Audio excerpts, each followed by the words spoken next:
आधी रात को सोते हुए मैंने महसूस किया कि मेरी छोटी बहन मेरे साथ कुछ अजीब बर्ताव कर रही है। उस समय मैं गहरी नींद में था। मैंने सोचा शायद मैं सपना देख रहा हूँ। कुछ देर बाद उसकी हरकतों से मेरी नींद टूट गई। तब मैंने देखा कि मेरी छोटी बहन मेरे साथ कुछ अजीब और गलत करने की कोशिश कर रही है। यह देखकर मैं हैरान रह गया। फिर मैंने उससे कहा, तू मेरे साथ यह क्या कर रही है? तुझे कोई शर्म नहीं है? मैं तेरा बड़ा भाई हूँ। उसके बाद भी मैंने देखा कि वह किसी अजीब तरह की खुशी पाने की लालच में और भी ज्यादा पागलपन करने लगी। उसकी इन हरकतों को देखकर मैं स्तब्ध रह गया। उसकी आंखों में मैंने एक अजीब तरह की ख्वाहिश देखी। मेरे बार बार मना करने के बाद भी वह मेरी बातें नहीं सुन रही थी। वह मेरी छोटी बहन होकर भी किसी खास आनंद की खोज में और ज्यादा बेकाबू हो गई। दोस्तों, जो उसने मेरे साथ किया उसे सुनकर आपके होश उड़ जाएंगे। दोस्तों, कहानी सुनने से पहले आप सभी से रिक्वेस्ट करूंगी कि हमारे चैनल को सब्सक्राइब, लाइक एंड शेयर करें। जिन्होंने अभी तक नहीं किया और कर ली हो तो उसके लिए धन्यवाद। दोस्तों, जल्दी से कहानी आपको सुनाते हैं। मेरा नाम अरमान है और मेरी उम्र 26 साल है।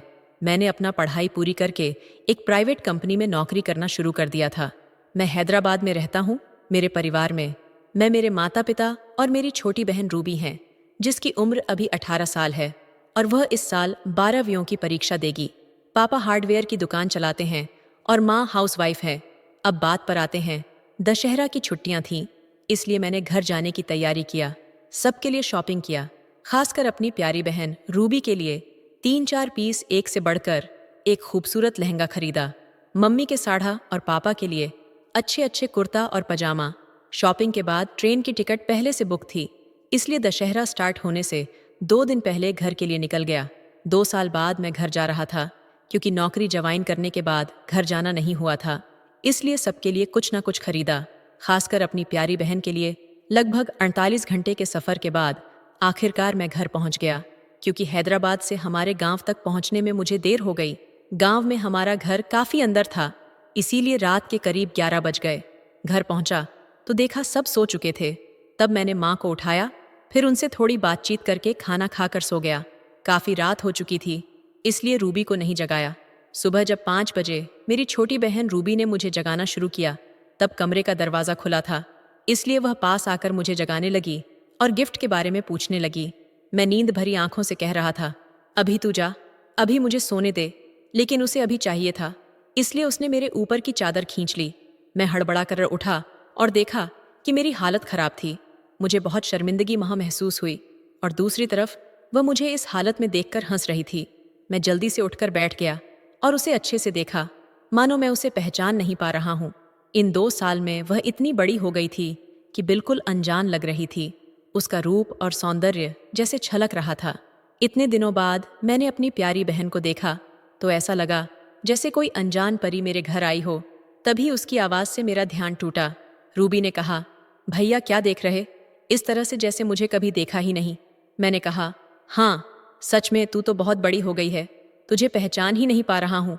तब रूबी बोली, भैया मुझे बाद में मन भर कर देख लेना, पहले मेरे लिए क्या लाए हो वह निकालो। मैंने कहा, ओह, दे रहा हूँ ना, और अलमारी से उसके कपड़े और कुछ मिठाइयाँ निकाल कर उसे दिया। वह बहुत खुश हो गई और उसी खुशी में मुझे एक अजीब तरीके से पकड़ लिया। उसके इस अजीब तरीके से पकड़ने पर मेरी हालत खराब होने लगी। थोड़ी देर बाद मैं बाथरूम में गया और फ्रेश हो गया। बाथरूम से निकलकर मैंने सुबह का नाश्ता किया। नाश्ता करने के बाद कमरे में बैठकर मोबाइल पर गेम खेल रहा था। तभी रूबी आई और बोली, भैया दशहरा पर मुझे मंगलग्राम घाटी घुमाने ले चलोगे ना? मैंने कहा, ठीक है चलेंगे। फिर दशहरा की शुरुआत दिन में हम भाई बहन मिलकर बहुत सारी मस्ती की। दशहरा के 8वें दिन को हम घूमने निकले। रूबी ने कहा, कई दिनों से मंगलग्राम नहीं गए हैं, चलो हम मंगलग्राम चलते हैं। मैंने कहा, मंगलग्राम तो बहुत बहुत दूर है, एक दिन में वापस आना मुश्किल होगा। तभी रूबी बोली, मुझे नहीं पता, मुझे जाना है तो जाना है। अगर जरूरत पड़े तो हम होटल में एक रात रुक सकते हैं, इसमें क्या दिक्कत है? हम तो अपने भाई बहन हैं, प्लीज भैया मना मत करो। मैंने कहा, ठीक है, अगर तुझे जाना है तो चल। मेरी छोटी बहन रूबी बहुत चालाक है, उसने चालाकी से मम्मी को मना लिया। फिर अगले दिन हम दोनों भाई बहन मंगलग्राम के लिए निकल पड़े। सफर करते करते दोपहर हो गई। वहां पहुंचकर हमें पहले रहने की व्यवस्था करनी थी, क्योंकि वहां से दिन में वापस आना मुमकिन नहीं था। हम दोनों ने मिलकर होटल ढूंढना शुरू किया। आखिरकार हमें एक कमरा मिला, वह भी सिंगल दशहरा की छुट्टियों में।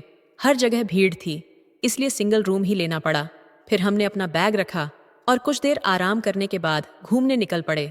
रूबी ने ऐसा कपड़ा पहना हुआ था जिसे देखकर सभी उसकी ओर देखते रह गए। मुझे बहुत गुस्सा आ रहा था, लेकिन मैं किसी से कुछ कह नहीं पा रहा था। तभी एक लड़का दूसरे से कह रहा था, देखा वह मजनू कैसी चीज लेकर घूम रहा है, उसकी किस्मत कितनी अच्छी है। ये सुनकर मुझे गुस्सा आ गया और मैं उनके पास जाने लगा, लेकिन रूबी ने मुझे रोक दिया।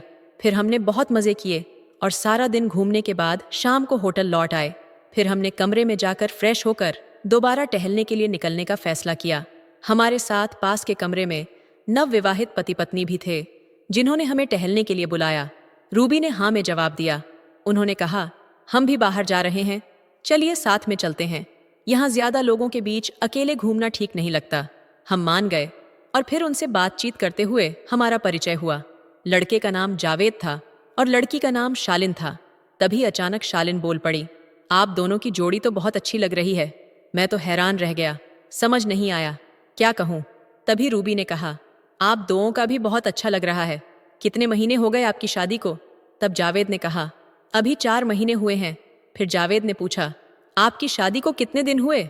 मैं कुछ कहने ही जा रहा था, तभी मेरी छोटी बहन रूबी बोल पड़ी, अभी तो कुछ ही दिन हुए हैं। मैं तो जैसे आसमान से गिर पड़ा कि मेरी बहन यह क्या कह रही है।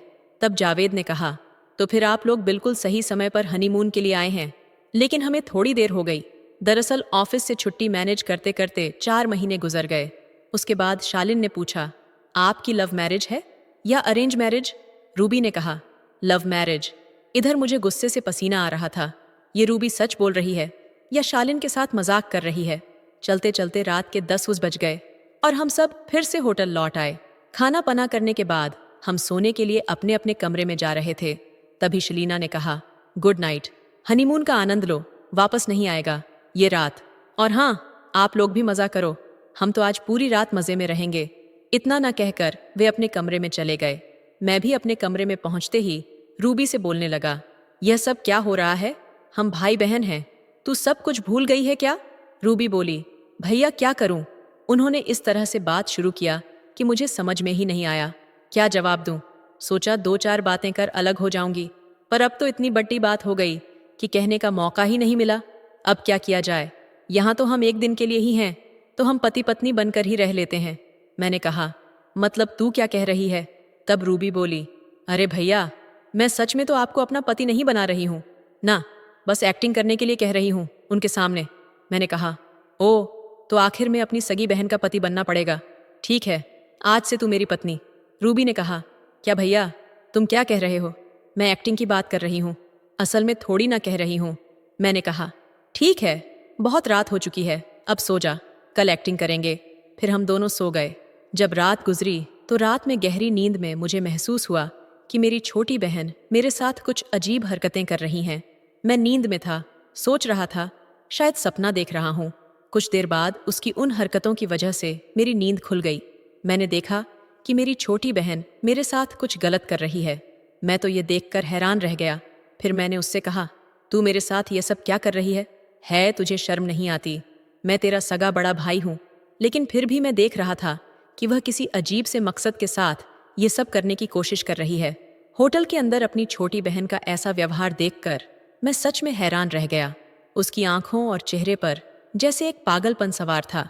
मैंने उसे रोकने की पूरी कोशिश किया, लेकिन वह मेरी कोई भी बात मानने को तैयार नहीं थी।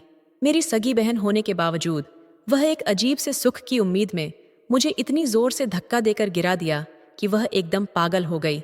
मुझे पता ही नहीं था कि मेरी बहन के पास इतने अजीब तरीके हो सकते हैं। उसने सिर्फ 5 मिनट के भीतर मेरी नींद और थकान को कुछ इस तरह खत्म कर दिया कि मुझे लगा कि मैं अब और कुछ सहन नहीं कर सकता। उसकी अविश्वसनीय चालों ने मुझे लगभग पागल बना दिया।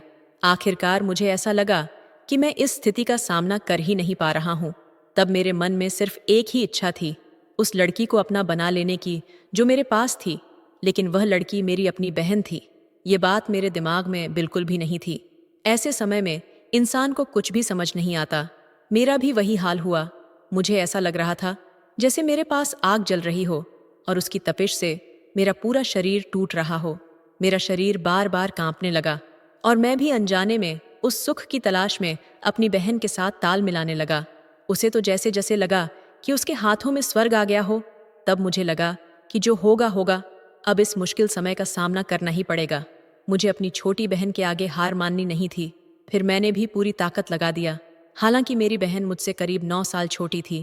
पहले तो मुझे लगा कि वह मुझसे तालमेल नहीं बैठा पाएगी, लेकिन जो मैंने देखा उससे मैं दंग रह गया।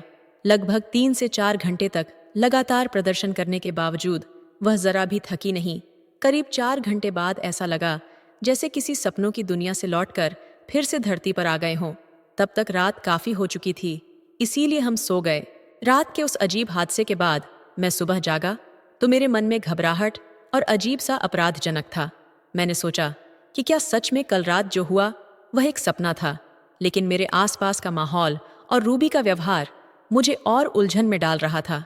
वह बिना किसी परवाह के सामान्य बर्ताव कर रही थी, जैसे कुछ हुआ ही नहीं। उसने मेरी ओर देखा और कहा, भैया, आज फिर वही सब ड्रामा करना पड़ेगा ताकि हम लोगों पर शक ना हो। मैं कुछ कहने के लिए शब्द ढूंढ ही रहा था कि तभी दरवाजे पर दस्तक हुई। शर्लिना और जावेद हमें नाश्ते के लिए बुलाने आए थे। मैंने रूबी की ओर देखा तो वह फिर उसी नाटक के मूड में थी, जैसे कुछ भी गलत नहीं हुआ हो। हमें उनके सामने दिखाना था कि हम एक नवविवाहित जोड़ा हैं। मन में कई सवाल उठ रहे थे। क्या यह सब सही था? क्या यह सिर्फ एक खेल था या कुछ ज्यादा गहराई में जा चुका था? उसके बाद दिन भर होटल में उनके साथ बिताया, लेकिन मेरा ध्यान बार बार उस रात पर जा रहा था। अंदर से मैं अपने आप से लड़ रहा था, परंतु रूबी एकदम सामान्य थी। मुझे लगने लगा था कि हमें यह नाटक खत्म करना होगा, वरना चीजें और भी उलझ जाएंगी। शाम को मैं रूबी के पास गया और उसे गंभीरता से कहा, अब बस बहुत हो गया। यह सब जितना जल्दी खत्म हो उतना ही अच्छा होगा। हमें इस फर्जी रिश्ते को और आगे नहीं खींचना चाहिए। तब रूबी थोड़ी देर के लिए चुप रही। फिर उसने कहा, भैया, मुझे पता है कि मैंने जो किया है, उस वक्त मैं शायद समझ नहीं पाई थी कि मैं क्या कर रही हूँ।